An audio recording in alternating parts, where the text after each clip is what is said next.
안녕하세요. 이쌤과 함께하는 뻔뻔한 역사 시간입니다.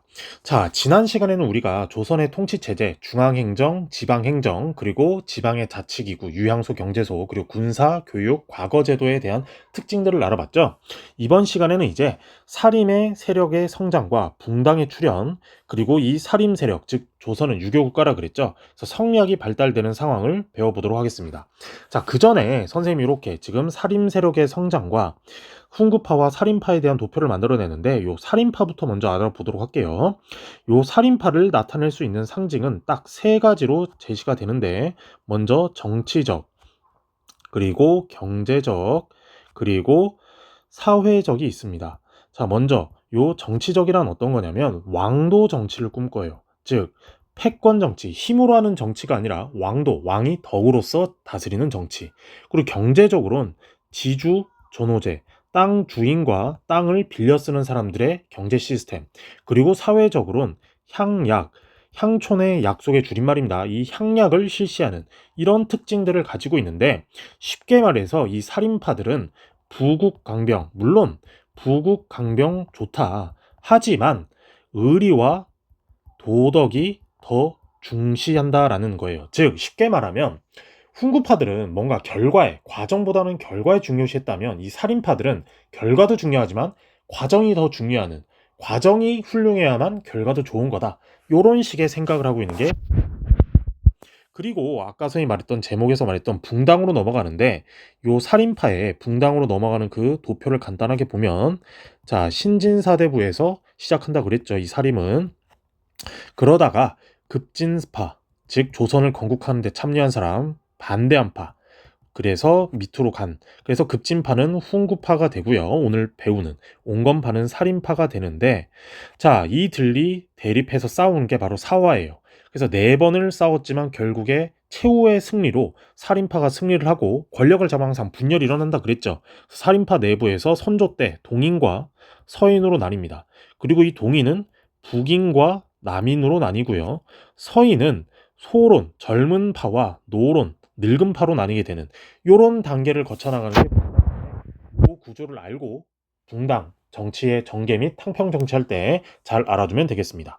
자, 요렇게 보면은 훈구파와 살인파 선임이 나뉘어졌다고 했는데 이 훈구파는 조선 건국에 참여했던 급진파 사대부의 후예예요. 즉 정도전을 따르는 조선 건국에 적극적으로 참여했던 사람. 그리고 이들이 조선을 건국하고 공을 세우면서 또한 지금 한창 핫한 왕사남에 나오는 그 세조, 바로 세종의 둘째 아들이다 단종의 삼촌인 7대 왕인 세조의 왕위즉위에 공을 세운 세력이 훈구파가 됩니다. 그러면서 이들은 부국광병에 관심 많고 성리학 이외의 학문에도 관대했어요. 왜? 내가 유학자고 양반이고 성리학을 추구하는 건 맞지만 성리학 이외에 다른 학문, 이른바 도교, 불교에도 조금은 관대했다. 그에 반면 요 살인파는 조선 건국에 미참여한 정도전 계열의 후예예요. 그래서 이들은 조선 건국에 참여하지 않고 자신의 고향으로 내려와서 오로지 성리학만을 연구하는데, 이들이 언제 관직으로 나오냐? 바로 성종 때 김종직이란 사람을 필두로 3사 언관직, 즉 부정부패를 감시하는 직으로 많이 나옵니다. 그러면서 이들은 아까 선생님 말했죠. 왕도 정치를 주장하고 온리 성리학, 성리학 쉽게 말하면 빠돌이야. 성리학만을 신봉하고 나머지 불교 도교들은 다 잡학이라고 쓰레기라고 욕하는 그런 스타일이었다. 그러면 이제 이 훈구파와 살인파가 왜 붙게 되느냐? 자, 사화, 살인들이 당한 화란 이야기예요. 훈구파와 살인파 간에 정치 권력을 가지고 쟁탈을 하다가 살인이 판판이 깨진 게 사화다. 그래서 방금 말했던 대로 훈구파 살인파의 정치적 경제적 대립인데, 자, 정계 과정은 총 4차례가 일어납니다. 연산군 때 2번, 중종 때 1번, 명종 때 1번. 자, 그러면 연산군 때 먼저 터진 이 무오사는 왜 터졌느냐? 자, 연산군이 이제 아버지인 성종이 죽고 정치를 하려고 하는데 살인들이 쓴 글을 우연찮게 봐요. 근데 그 글이 어떤 글이었냐? 선생님 여기 써놨죠. 자, 김종직이란 사람이 성종 때 스카우트된 살인의 종주격, 시족격인데 이 아저씨가 뭘 썼느냐? 조의제문이란 글을 썼어요. 조기한다. 뭔가 조문을 한다. 누구를? 의제를. 즉 의제는 누구냐면 중국에 여러분 장기, 항우와 유방 들어갔는지 모르겠는데 항우와 유방에서 항우라는 사람이 당시 황제 의제를 폐위시킨 거예요.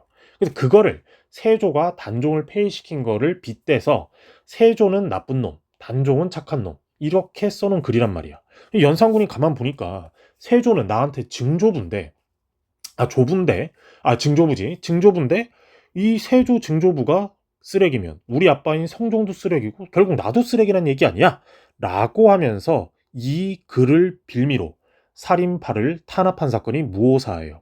명분은 조이제문이지만 이 3사를 거치면서 살인파가 너무 조금 세지고 성종의 뒤를 이은 연산군한테 자꾸 감나라 배나라 좀 간섭질을 하려고 하니까 그 살인들을 한번 휘어잡을 목적으로 실시했던 게 무오사였다.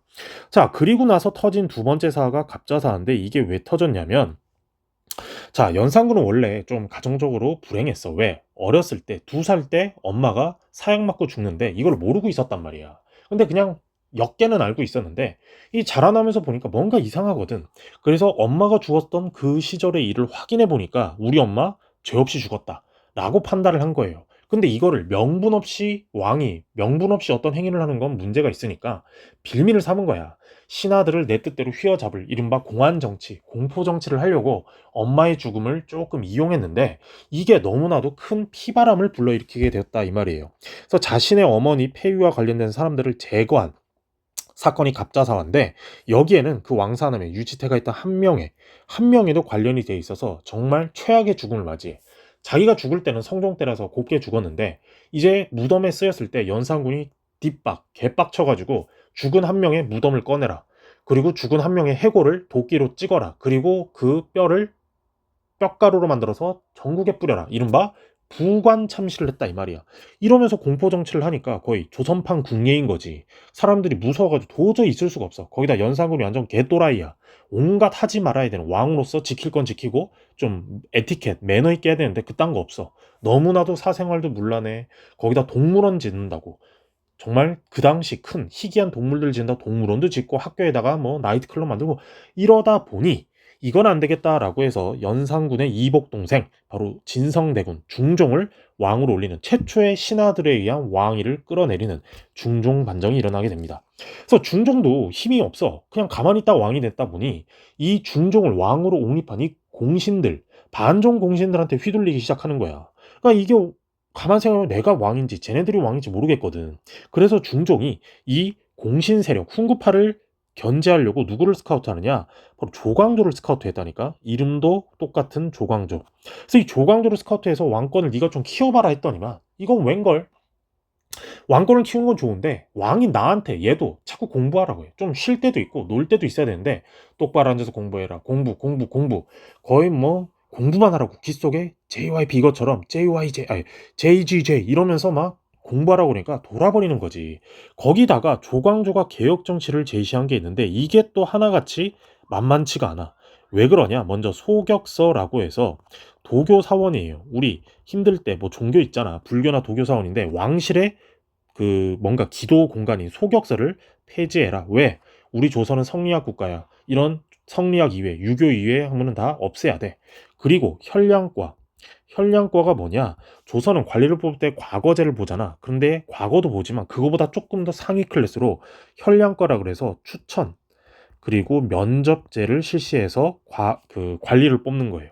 근데 당연히 면접관은 누구겠어? 왕도 있지만 조광조가 마음에 들어야 되는 거야. 그리고 세 번째가 향약. 아까 위에서 했죠. 향촌의 자치 약속인 향약을 보급하는데 제일 결정적인 게 제일 말이 많았던 게 뭐냐? 위훈삭제예요. 위훈삭제가 뭐냐? 중종을 왕으로 옹립한 사람들을 다 공신으로 임명해서 뭔가 상을 줘야 되잖아. 그런데 찐 공신들 진짜 열심히 한 사람도 있지만 가짜 공신이 너무 많았던 거야. 그래서 하지도 않았는데 중종을 알지도 모르고 도움을 주지도 않았는데 공신을 하면서 나라에서 돈을 받아가니까 나라의 재정이 부족한 거지. 그래서 조광조가 가짜 공신, 공적을 그러니까 얘가 공신하는데 그런 거 삭제하자라고 이야기한 게 위훈 삭제인 거야. 근데 훈구파들 입장에서는 짜증나고는 왜? 이거에 반발이 너무 큰 거야. 다른 것도 다 문제가 있어. 그런데 공신들 입장에서는 아니 나 공신 맞는데 내 걸 뺏어간다고? 있을 수 없지. 라고 하면서 중종한테 달려간 거야. 야 중종 왕이시여. 자꾸 쟤 우리를 견제한다고 조광조 데려가는데 조광조 너도 좀 불편하잖아. 근데 쟤 자꾸 우리 재산까지 뺏어가려고 그러면 우리 재미없어. 우리도 그러면 빡빡하게 나가. 이러면 정말 힘든데 라고 하고 있었고 그리고 중종도 조광조가 자꾸 공부하라니까 짜증나고 그래서 훈구파에 손을 들어주면서 조광조를 제거한 사건이 바로 기묘사화, 세 번째 사화였다. 그리고 명종 때 중종의 둘째 아들 이제 명종 때 왕이 돼서 생긴 사화가 뭐냐? 을사사화인데 이 을사사화는 외척들의 대립이에요. 왜? 중종도 아들 둘이 봤는데 첫째 아들과 둘째 아들이 그 엄마가 달라. 그래서 첫째 아들이 11대 왕, 12대 왕 인종, 그리고 12대 왕 명종이 둘째 아들인데 이 아들들의 엄마 가문이 다 같은 윤씨야.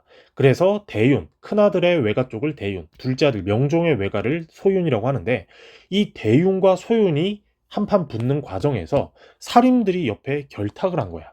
그러면서 결국에 살인들이 깨지는. 그래서 결국에는 뭐 소윤이 승리했지만 대윤 쪽에 붙었던 그 성리학자들 뭐 태괴 이황 가문도 있고 그 다음에 우리가 나중에 서원할 때 다시 말하겠지만 뭐 정갱필 가문도 있고 이런 살인들이 피를 본 사건이 네 번째 을사사화였다. 그래서 결국에는 중요한 게 네 차례의 사화로 인해 살인이 결국에 다 뻗었다니까. KO패 됐는데 그래도 살인이 권력을 장악할 수 있었던 게 뭐냐? 서원과 좀 이따 배우겠지만 서원과 향약을 바탕으로 지방에서 세력을 확대해서 선조 때 살인이 결국 권력을 장악하게 되는 이런 편이 좀 그렇지만 바퀴벌레와도 같은 생명력으로 왜? 중앙에서는 개박살나서 아주 아작이 났지만 중앙에서 밀려난 지방에서는 이 서원과 향약을 기반으로 해서 세력을 키웠고 결국에 선조 때 훈구파를 몰아내면서 권력을 장악하는 게 요 살인의 전개 과정이다. 사화의 전개 과정이다라는 거를 알아두면 되겠습니다. 이렇게 서원과 향약 중요 표시하고요. 그리고 사화 있죠. 사화 사이에 갑자사화와 기묘사화 사이에 중종 반정이 있다. 근데 사화 너무 어렵잖아. 아이고. 다시 써볼게요. 중종 반정. 자, 그래서 어떻게 외우냐? 앞글자를 따 이것도 무, 갑, 기, 을. 그래서 무갑기을, 무오사, 갑자사, 기묘사, 을사사와 이렇게 외우는 게 조금 더 도움이 되지 않을까 싶습니다. 자, 여기까지가 사화에 관한 내용이었다면 이제 살인이 결국 집권했다 그랬죠. 그래서 여기에 별표를 쳐야 돼요. 계속. 왜? 이걸 기반으로 선조 때 권력을 장악했는데 바로 서원과 향약을 기반으로 권력을 장악했다. 근데 역시나 권력을 잡고 나면 세력이 분화된다 그랬죠.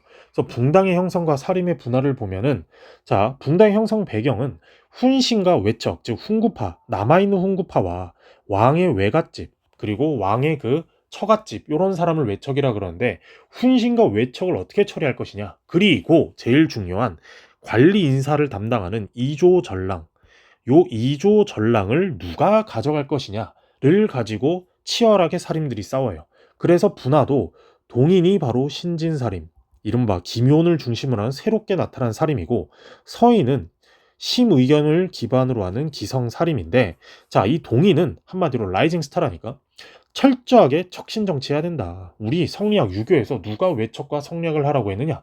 우리 능력대로 가자. 라는 게 동인의 입장이었다면 서인은 우호적인 살인의 우호적인 척신들을 포용해야 된다. 왜? 우리들 나도 살인이지만 그래도 우리 살인과 관계가 좋으면은 능력 있는 척신들도 있지 않느냐. 우리 쟤네들을 좀 쓰자라고 했는데 실제 명종의 와이프, 명종의 비, 왕비 가문이 청송 심씨였어요. 그래서 이 심의겸이라는 사람은 본인이 살인이기도 했지만 외척이기도 했기 때문에 외척들을 중에서 우리 괜찮은 사람은 좀 쓰자라는 게 서인의 입장이었다.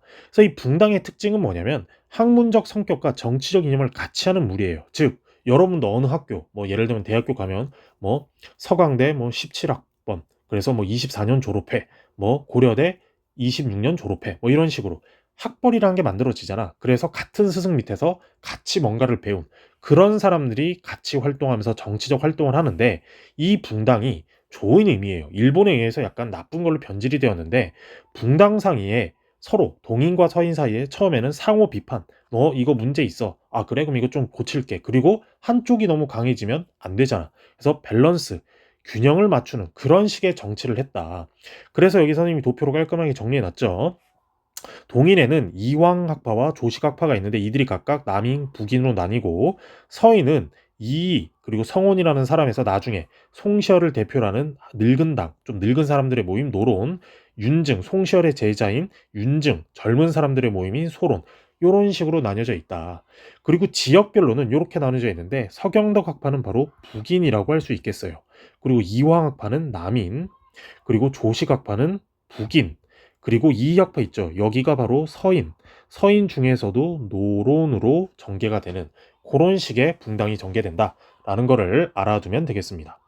자, 이제 신진사대부 살인들의 핵심 이념인 성리학을 보면 이 성리학을 발전시킨 사람이 우리나라에 나와요. 그게 바로 누구냐? 천원짜리에 그려진 태계 이황인데, 자, 이황은 도덕적 행위의 근거로 심성을 중시한다 해서 리, 한마디로 정신을 강조했다. 그래서 이 아저씨가 쓴 유명한 책이 있는데 당시의 왕 14대 왕인 선조를 위해서 성리학을 그림으로 정리해 놓은 성학십도라는 책을 만들고, 그리고 주자서조료, 왜 성리학을 만든 게 주자기 때문에 주자의 내용을 내가 조금 더 정리한다라는 책인 주자서조료를 만듭니다. 그래서 이황의 이 성리학은 바로 일본 성리학에 영향을 줘요. 왜 일본 성리학에 영향을 주느냐? 임진왜란 때 일본 애들이 우리나라 유학자, 성리학자도 납치해 가거든. 그런데 주로 이 납치해 간 성리학자들이 이황의 제자들이 많았다 그래요. 그래서 일본 성리학은 이황의 성리학을 많이 영향을 받았다. 그래서 서경덕 배웠죠. 그리고 조식, 이 아저씨는 엄숙할 경, 의리, 의 이런 걸 기본으로 해서 나중에 실천적 학풍을 강조했는데, 이 아저씨들의 제자들이 북인이라 그랬죠. 북인들이 임진왜란 때, 임란 때에 의병으로 활약을 합니다. 의병으로 활약. 왜? 알고만 있으면 뭐하냐? 움직여라 라고 하면서 적극적으로 움직여서 결국에 임진왜란 끝나고 광해군 정권 때 정권을 차지하게 됩니다. 자, 그러면 서인에게는 누가 있느냐? 바로 5천원짜리 누가 있죠?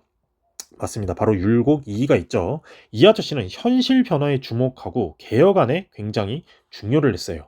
그래서 이 아저씨는 길을 강조했다는 건 뭐냐? 이황의 정신도 중요하지만 행동도 중요하다. 그래서 알면 적극적으로 더 해야 된다. 라고 해서 이이의 성리학은 현실 개혁적이에요. 뭔가 바꿔보려고 하는, 뭔가 활동하려고 하는 그런 부분에 많이 움직였다. 그래서 이 아저씨도 당시 왕인 선조를 위해서 쓴 책이 있었는데 그게 뭐냐? 성학집요예요. 성리학을 정리해서 요약해 보는 거지. 여러분들 시험 때 이제 시험이 다가오고 있죠. 그러면 뭔가 정리하잖아. 그것처럼 그 많은 성리학을 깔끔하게 요약한 게 성학집요였고, 동호, 이의 호가 율곡 말고도 또 있어요. 밤나무골 말고 동호라는 것도 있는데, 동호문답, 내가 어렸을 때 내가 성리학에 관한 내용을 묻고 정리한 책이라고 하는데, 이는 실제 9번이나 과거 급제를 해. 그것도 1등으로. 한 번 1등 하기도 힘든데 무려 9번이나 그만큼 1등을 하니까 머리는 굉장히 똑똑했겠죠. 자, 그래서 이황과 이도사님 이렇게 도표를 정했는데, 먼저 이황을 보면 동인이고 영남학파예요. 지금 대구, 경북을 중심으로 하는 이 아저씨는 원리 원칙이야. 보수적이고 통합 따윈 없어. 조금 꼰대 마인드가 있었다. 그리고 가치관은 경세론.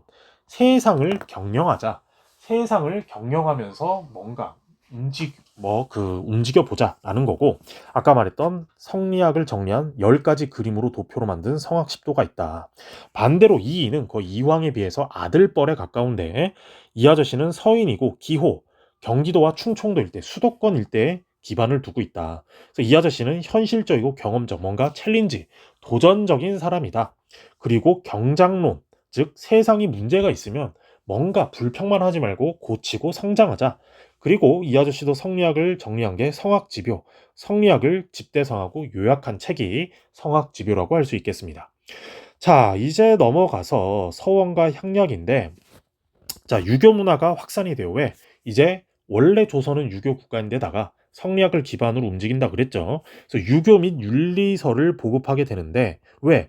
양반뿐만 아니라 일반 백성들도 유교에 입각해서 활동해야 된다라고 했기 때문에 이렇게 유교적 질서 확립 목적으로 많이 보급하는데, 국조 오레이, 이거는 바로 5개예요. 장례, 결혼, 그 다음에 뭐 성인이 되는 성인식, 그리고 친구 관계 맺는 요런 것들을 등등 국가 버전으로 하는 게 국조 오레이, 그리고 민간에서 하는 게 주자 가래, 주자가 정리해 놓은 관원 상제, 그리고 삼강 행실도 어머니와 아버지에게 효도는 어떻게 하며 친구끼리 관계는 어떻게 해야 되며 부부 사이에는 어떻게 해야 된다 라는 등등의 유교적 윤리를 정리한 게 민간용 버전으로 삼강 행실도였다. 그리고 지금 우리 예의 범절 중요시 하잖아요. 그것처럼 예학과 보학, 즉 의제, 예절 의례 같은 것도 중요시하는 반면에 족보, 우리 가문은 어디서 내려왔는가 그런 거를 중시해서 잘 정리해 놨다. 바로 양반 가문의 핵심적으로 중요한 것들이다. 자, 그리고 제일 중요한 선생님이 계속해서 말했던 서원과 향약의 보급이 중요한데 이게 바로 사림의 권력 기반이에요. 사림이 결국엔 선조 때 권력을 장악할 수 있었던 건데 먼저 서원은 뭐냐? 최초로 등장한 백운동 서원이라는 건데 쉽게 말하면 사립대학이라고 보면 돼. 우리 고려 때 사학 시비도 배웠잖아. 그것처럼 향교뿐만 아니라 유명한 유학자가 만든 학교에서 교육받으면 뭔가 우리 뿌듯하잖아. 뭐 지금으로 따지면 일타 강사 정승재 선생님 같은 분이나 뭐 이런 이지영 윤리 선생님 이런 분의 우리가 수업을 들으면 되게 뛰어난 것처럼 그런 사람 밑에서 공부를 하면 우리가 더 과거급제하고 뭔가 발전할 수 있겠지라고 해서 서원은 전국 각지로 만들게 됩니다. 그래서 선현, 뛰어난 현자를 제사하거나 학문을 연구하죠. 그리고 교육을 하는 그런 기관으로 활동이 되었는데 그래서 사림의 지위가 강화됩니다. 그리고 당연히 높은 훌륭한 유학자 밑에서 공부를 하니까 학문도 발전하겠죠. 그리고 나 어디 출신이야? 뭐 서강학파야, 연세학파야, 고려학파야, 뭐 성균학파야 이런 식으로 학파와 붕당 결속의 구심점 역할을 수행하면서 사림의 지위가 올라가는데 조선 후기가 가면 갈수록 이 서원이 조금 변질돼요. 세금도 안 내. 그리고 군대도 안 가. 그러면서 온갖 악행을 다하는 그래서 흥선대원군 때 서원을 47개만 남기고 다 폐지하게 되는 배경을 만들었다라는 게 서원이었다면 이제 향약은 뭐냐? 바로 향촌사회의 자치규약, 즉 아까 말했던 향촌의 자치약속이라는 거예요. 이것 역시 사림의 주도로 만들게 되는데 자 위에 한번 볼까요? 이 향약은 공동체 의식과 유교율을 보급하는 역할을 하는 동시에 사림의 영향력을 강화해요. 그래서 향약에서 우리 이렇게 네 가지 약속을 한다. 즉 네 가지뿐만 아니라 더 있을 수도 있어요. 근데 대표적인 게 좋은 일은 서로 권한다. 잘못한 일은 서로 꾸짖는다. 예의와 풍속은 서로 나눠. 그냥 좋은 거 나누자란 이 말이죠. 그리고 환난 상률, 어려울 때는 도와주자. 라는 등등의 내용을 정한 게 향약이었고 이런 약속을 정하는 게 누구였느냐? 사림이어서 사림이 지방 유양소 이런 데서 영향력을 행사했다. 그래서 16세기 후반 이후 널리 보급이 되면서 지방의 관리, 즉 수령도 있지만 이 지방에서 양반 사회의 질서도 무시하지 못할 정도로 컸다라는 거예요.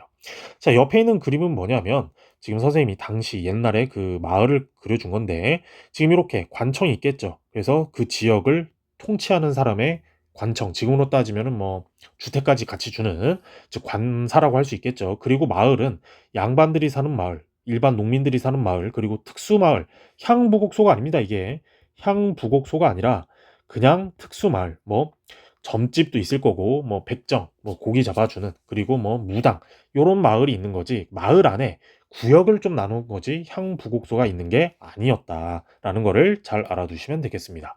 자, 이번 시간에는 그래서 오늘 사림의 성장과 그리고 붕당 그리고 사림들의 기본적인 마인드, 성리학의 내용과 그 사림들이 권력 기반할 수 있었던 서원과 향약에 대해서도 알아봤습니다. 이제 다음 시간에는 바로 조선의 대외관계 그리고 임진왜란과 병자호란을 배워보는 시간을 갖도록 할게요. 좋아요, 구독, 알림 설정 해주시고요. 다음에 재밌는 이쌤과 함께하는 뻔뻔한 역사 수업으로 돌아오도록 하겠습니다.